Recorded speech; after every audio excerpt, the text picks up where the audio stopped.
Welcome to Theory of Computation class. Here I am giving the explanation for the complement of diagonal language theorem. So we should solve the solution for the theorem LD dash, that means complement of diagonal language is recursively enumerable but not recursive. So if you consider the definition for LD is equal to set of strings Wi, but Wi does not accepted by the machine M. But if you take the complement of diagonal, at least one string should accepted by Mi. So this is the notation. We prove this theorem based upon the universal language LU. So consider condition 1. Let us take LD bar as a simulation of LU. So LD bar means complement of diagonal.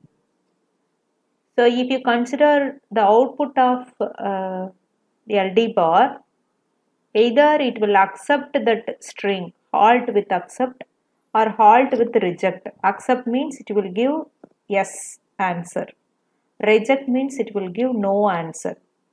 Otherwise it will go to looping means the machine will go to no. So if it is yes no format means it is recursive.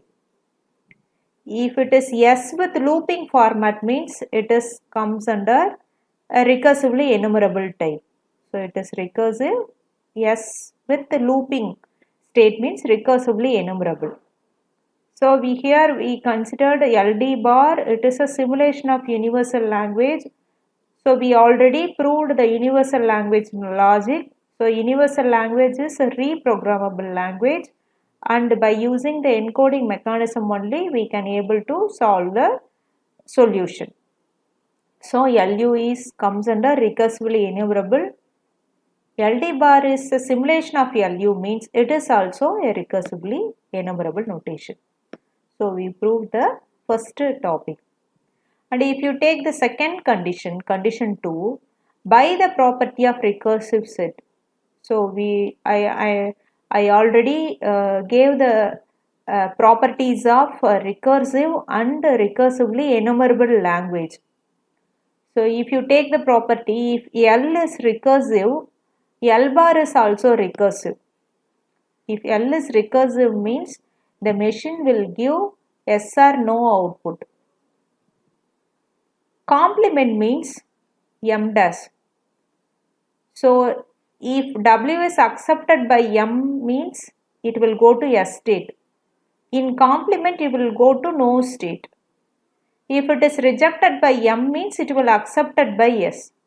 So if we consider L is recursive, L bar is also recursive. So here LD is only not recursive. Why we say that LD is not recursive? Because from the definition LD is equal to set of string Wi, but the Wi does not accepted by Mi. So it is only a not recursive property.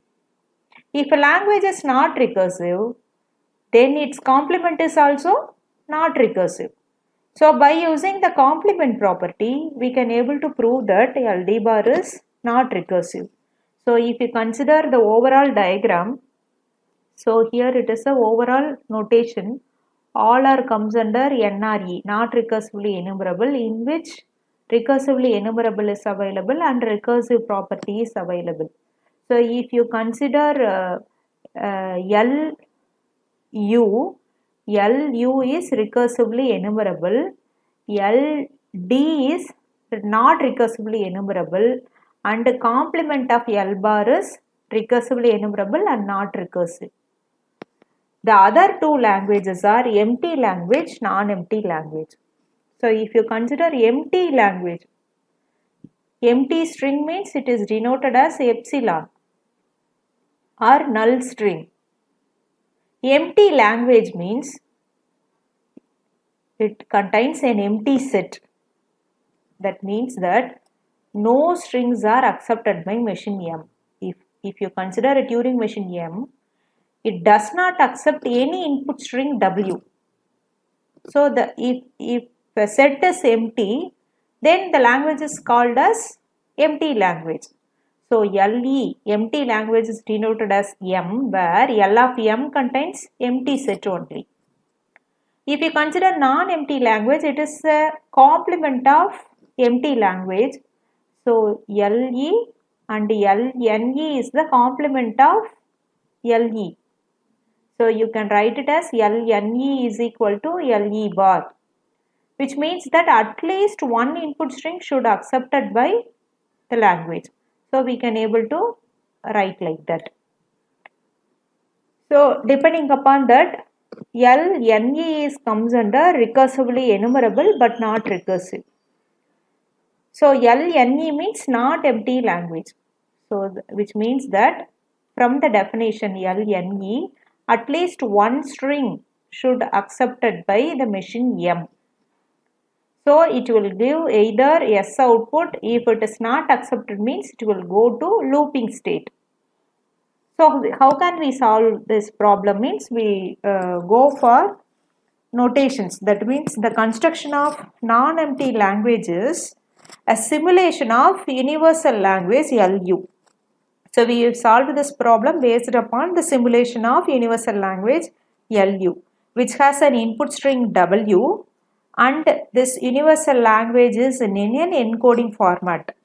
And if you consider M dash is a machine, with this machine is a non-empty language machine and it will act as LU.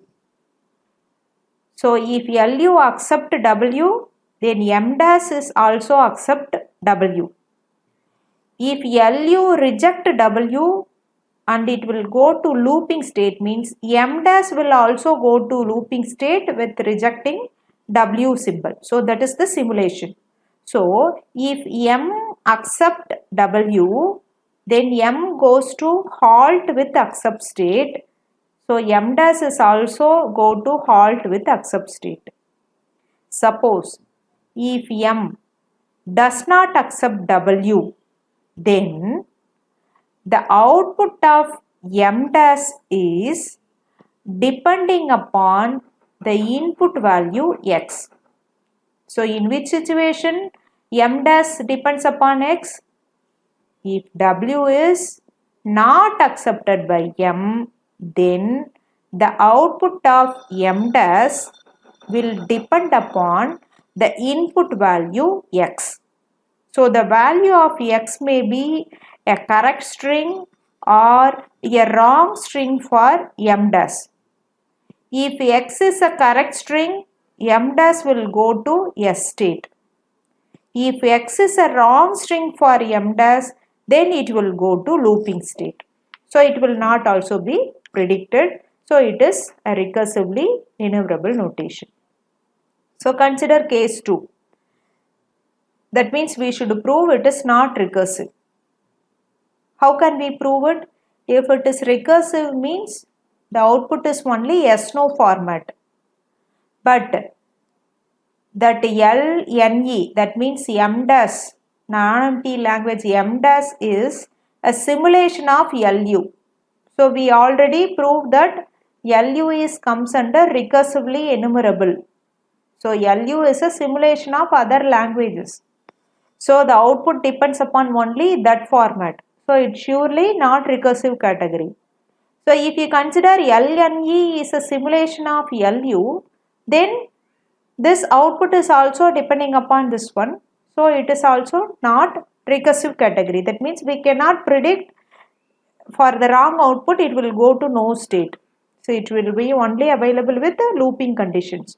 So LNE is always recursively enumerable and not recursive.